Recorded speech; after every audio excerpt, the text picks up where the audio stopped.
story of how I outfoxed the strong Nazis and inspired hope in my fellow Danes. I was born December 26, 1925, in Grenaa, Denmark. I had a relatively average childhood until the morning of April 9th, 1940. That year I was 14, and that morning the Nazis, via bomber planes, dropped leaflets over Denmark, letting us know that they would either steal our country with war, or they would peacefully occupy it. And the pamphlets looked a little bit like this. Hate these Nazis. Anyway, where was I? Yes. Some, like me, hated these letters and hated the Germans just as much. Others didn't really care what was happening and were willing to follow any orders given, and others didn't know what was happening. I was furious not just because that these evil people were now in our country, but also that our king, Christian X, and our prime minister, Thorvald Stauning, let them just flood their troops into our country without hesitating, which gave Winston Churchill the opportunity to later name Denmark Hitler's tame canary. By the end of the day, there are 16,000 troops in our country with nothing to do about it, just yet.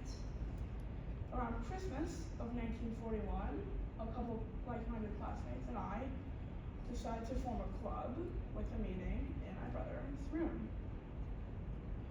We all hated the Germans just as much as the other, and we wanted to stop what they were doing. And we formed a club to destroy or tamper with German assets. And we named it the Churchill Club because of Mr. Churchill, whom we so admired. Our first sabotages in January of 1942 were all in all pretty simple. We would write up to German directional signs like this on our bikes. This one loosely translates to the directions to the nearest bomb shelter. We would either twist the sign around to lead the Germans in the wrong way, or, my favorite method, smash the sign to the ground, destroying it. These sabotages were simply getting our feet wet for the ones to come. And in February, we thought that we could step up from these little sabotages into something special. And we did that by sneaking into the office of the Fuchs Pedersen. This was the Fuchs Construction Company. We did this because they were building airport hangars for our occupiers, and we wanted to stop them from doing that. As we snuck into their office, we located their important blueprints and a picture of Hitler posed on the wall. We set them down on a desk and burned them, and as we biked away, we looked back to see a blossoming fire coming out of the headquarters. By May, we had committed many new acts of sabotage and welcomed a few new members to our club. Alf and Kaj Schulberg were brothers, and Knud their friend, had recently stolen 6 mortar grenades from a rail station that was near the factory where they worked, and they didn't have anything to do with that. They just stole for fun. We did though. After some testing, we found out that within the grenades, were a magnesium disc that would explode when coming into contact with a match.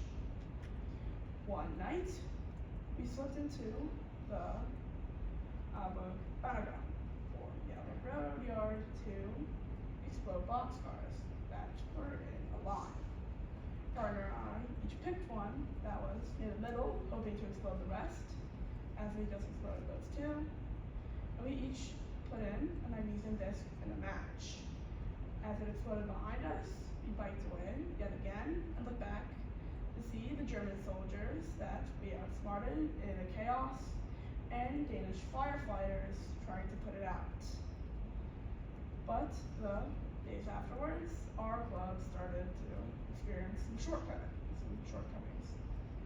And that's when Eagle Fredrickson, one of our members, was crying in Jensen's study room, begging for us to stop our sabotage activities, Birch and I thought that this was ridiculous, since things were still the way they were. In Denmark, we still had to fight. Yet the rest of the club took Eagle's side, and we had a very heated argument that resulted in Birch, Ollendorf, and I leaving the meeting in a huff.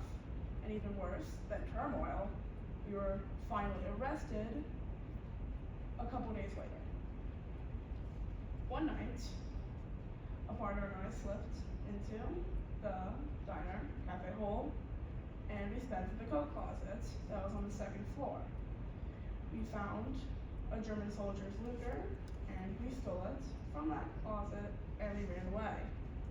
This aroused much suspicion, so much so that when the German soldier reported his Luger missing to the waitress, Elsa Tensen, that she knew that we had done it, and if she had seen us again, she would turn us into the police.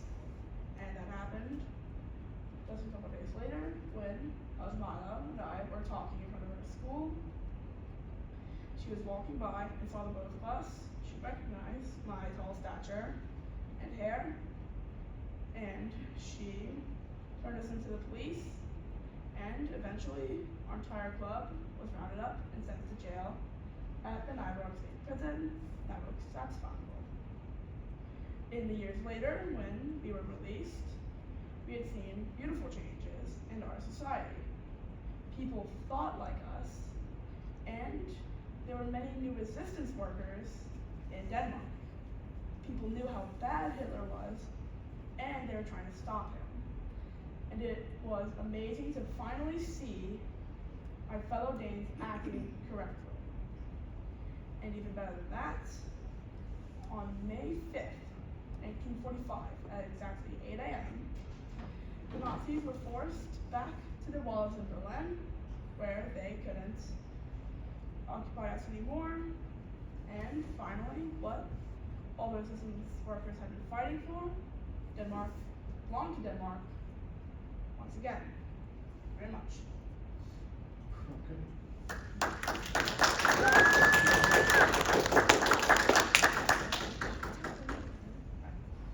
Any questions? Well, we're not supposed to have an interview today. Really? Yeah. Can I ask why? Because the schedule's tighter. Okay, that makes sense. Yeah. So, thank you for being here. You're welcome, and thank you for judging me. Of course. I'm all this up.